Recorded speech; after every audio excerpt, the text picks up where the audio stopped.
একটা পূর্ণ রমজান গেছে, আল্লাহ ডাকতেছে মহিলাটাকে, হে আমার বান্দি, রহমত নাও, মাগফিরাত নাও। শেষ দশকে আল্লাহ ডেকে বলে, আমার ইমানদার বান্দি, নাও জাহান্নাম থেকে মুক্তির পরওয়ানা নাও।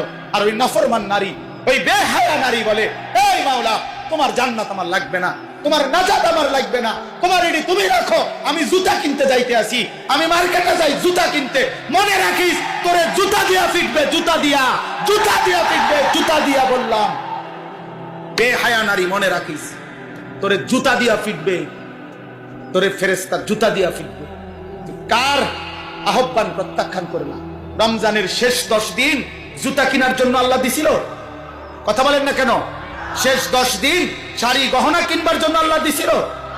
তো আল্লাহ তো ডাকলো মাগফিরাত নাও, আল্লাহ তো ডাকলো রহমত নাও, আল্লাহ তো ডাকলো নাজাত নাও।